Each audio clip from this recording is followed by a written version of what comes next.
تر ہوتے تھے کہ کنکریاں ہوں، بھی تر ہو جاتی جی جی تھیں، یہ نہیں بالکل. ہوتا اور بے شک یہ خیر اس حدیث میں جو الفاظ ہیں کہ اگر لکھوا لیتے تو مطلب ایک ڈائریکشن مل جاتی ہے، اس کا یہ مطلب ہے، یہی مطلب ہے نا؟ نہیں اس کا مطلب یہ نہیں ہے. ابن عباس کیا روتے تھے اور کہتے ہیں الرزیہ کل الرزیہ ما حال بین الرسول صلی اللہ علیہ وآلہ وبین الکتاب. کہتے تھے کہ تمام مسائل پوری کے پوری مسائل اسلام کی اسی بات سے ہیں کہ صحابہ نے رسول پاک صلی اللہ علیہ وسلم کو وصیت نہیں لکھنے دیا ہے. اور اس بات پہ روتے تھے، زمین کے کنکریاں تر کرتے تھے کہ اسلام کے سب مسائل، وصیت نہیں لکھنے دی، ہاں، کہ انہوں نے کتاب نہیں لکھنے دیا، کتاب کی وہ وصیت نہیں کرتاس لکھنے نہیں لکھنا، وہ کتاب لکھتے وصیت ہی تھا نا. ایک شخص جب مرتے وقت کچھ لکھتا ہے اس کو آپ وصیت ہی بولتے ہیں. ہم، ہاں. اور رسول صلی یہ اللہ تو علیہ وسلم نے پہلے فرمایا تھا کہ میں ایسی چیز لکھ دوں گا کہ میرے بعد کبھی گمراہ نہ ہو جاؤ گے. وہ جھوٹ نہیں کہہ رہے تھے، پیغمبر کو جو جھوٹا کہتا ہے نا وہ خود کافر ہوتا ہے. عبداللہ ابن نہیں عباس نہیں بھی ٹھیک ہے بات سچ کوئی وہ نہیں تھا، کوئی اداکار تھوڑی تھا، وہ چلیں صحابی ہے. ایسا سن تو لے ہاں. لیں ہوں. میں یہ کہہ رہا ہوں کہ آپ بھی کہہ رہے ہیں کہ نہیں لکھنے دی، کیا لفظ استعمال کیا تھا؟ اچھا تسی جو ہے نا تاڑی آواز کٹ دی پئی ہے. آواز کٹ رہی اچھا ہے؟ اچھا سوال کرو نا، دوسروں کو بھی باری دے دو بھائی.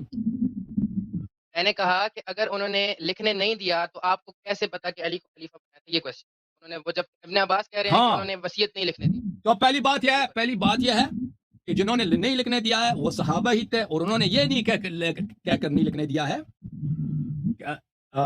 کہ حسبنا کتاب اللہ، اور یہ کہہ کر نہیں لکھنے دیا ہے کہ رسول صلی اللہ علیہ وسلم نسجیر باللہ ہزیان کہہ رہے ہیں. ہزیان کا مطلب ہے بکواس. تو اس کا بے مطلب شک یہ ہے جیسے کہ یہ جو بولا ہے خوب، جس نے پتہ چلا نا کہ یہ لوگ نبی صلی اللہ علیہ وسلم کی حیات میں، جو لوگ کہتے ہیں نا کہ صحابہ کیسے حضرت زہرا سلام اللہ علیہ کے دروازے پہ حملہ کر سکتے ہیں، جو لوگ ان کے حیات میں، ان کی زندگی میں ان کو گالی دے سکتے ہیں، ان کو وصیت نہیں لکھنے دیتے، تو یہ واضح بات ہے کہ وہ ان کے یہ وفات کے مسئلہ بعد اگر وہ بات سنیں، ان کے گھر پہ حملہ کریں، ان کے بیٹی کے گھر پہ حملہ کریں، وہ جلائیں، ان سے کوئی بعید نہیں ہے. جو اتنے بے حیات ہے کہ حیات رسول صلی اللہ علیہ وسلم میں اتنے احسان کے باوجود ان کو گالی دے رہے ہیں ان کے منہ پر، تو ان سے کچھ بعید نہیں. پہلی بات یہ ہے. دوسری بات، آپ کہہ رہے ہیں کہ وہ آپ کو کہاں سے پتا وصیت کہ وہ امیر المومنین اعظم کی امامت لکھتے ہیں؟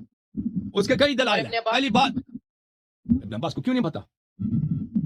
عباس کہہ رہے ہیں کہ انہوں نے وصیت نہیں لکھنے دی، اگر پہلے غدیر میں ہو چکا ہے تو پھر یہ نہیں کہنا بھائی چاہیے کس نے کہا کہ ابن قصاص عباس، یہ دو مختلف باتیں ہیں. یہ کیوں ادعا کرتے کہ ابن عباس کو نہیں پتا؟ نہ نہ آپ کو نہیں پتا، یاری صاحب ایسے نہیں، آپ کو نہیں پتا. ابن آپ بولتے ہیں کہ عباس، انہوں نے او بھائی چپ وصیت کرو، نہیں لکھنے دی، پہلی بات چپ کرو تم. بھائی اپنے سوال کے جواب لے لو پھر اگلا سوال کرو.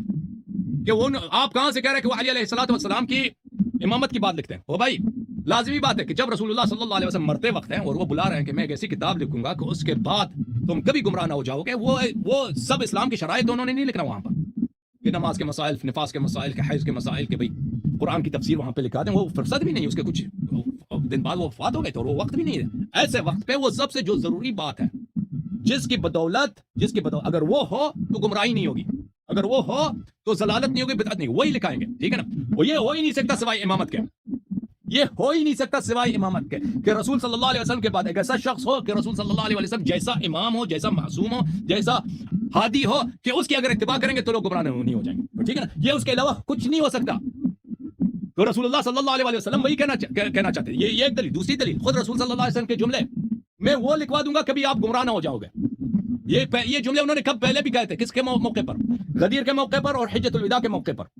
اور وہ کیسے کہا تھا کہ اگر تم قرآن اور عطرت کی پیروی کرو گے، ٹھیک ہے نا، انی تارک فیکم من اخذتم بعدی لن تضلوا بعدی ابدا، من اخذتم بهم لن تضلوا بعدی ابدا. اگر ان کی اطاعت کرو کبھی گمراہ نہ ہو جاؤ گے. قرآن اور اہل بیت الطاہرین علیہم الصلوۃ والسلام. غدیر میں یہ فرمایا، حجۃ الوداع میں یہ فرمایا. تو وہی جو انہوں نے غدیر میں کہا تھا، وہی جو انہوں نے حجۃ الوداع میں فرمایا تھا، وہی امر امامت اور امر خلافت وہاں پہ شفاہی کہا تھا، یہاں پہ کتبن کہہ دیتے. اسی بات کی تاکید، اسی بات کی اصرار، اسی بات کو دوبارہ بیان، وہی انہوں نے دوبارہ کہہ دیتے کہ کیونکہ رسول صلی اللہ علیہ وسلم کے وہی جملے ہیں جو انہوں نے غدیر میں کہتے ہیں، جو انہوں نے حجۃ الوداع میں کہتے ہیں. اب آپ کہہ رہے کہ عبداللہ بن عباس کو نہیں پتا تھا. اور بھائی کیوں کہہ رہے کہ عبداللہ کو نہیں پتا؟ کیا نہیں پتا تھا ان کو؟ آپ یہاں بات بول کر کے اللہ یاری بتاؤ نا، تم بات کرو بھائی. میں کہہ تمہارے رہا ہوں مائکرو کہ فون سے بڑا حدیث شور آ رہا ہے، بڑا شور آ رہا ہے. ہمیں سب اذیت ہو رہے ہیں. تمہارے مائکرو فون سے بڑا شور آ رہا ہے، بہت شور آ رہا ہے. پتہ نہیں تم نے وہاں پہ کیا رکھا ہوا ہے، وہ بہت ایکو آ رہا ہے تمہارے مائکرو فون سے. بہرحال یہ عبداللہ ابن عباس کو نہیں پتا تھا. کہ آپ کیوں کہہ رہے کہ نہیں پتا تھا؟ عبداللہ ابن عباس نے مجھے کہا کہ مجھے نہیں پتا تھا کہ پیغمبر کیا لکھانا چاہتے تھے. انہوں نے یہ تو نہیں کہا کہ نہیں لکھانا. عبداللہ ابن عباس کو کہاں سے آپ کہہ رہے ہیں کہ اس کو نہیں پتا تھا کہ پیغمبر صلی اللہ علیہ وسلم کیا لکھانا چاہتے تھے؟ آپ وہی ایک شخص کس بات کو جانتا ہے، کس بات کو نہیں جانتا، آپ کو کیسے پتا چلا؟ اس کو نہیں معلوم. یہ ڈرامہ آپ نے شروع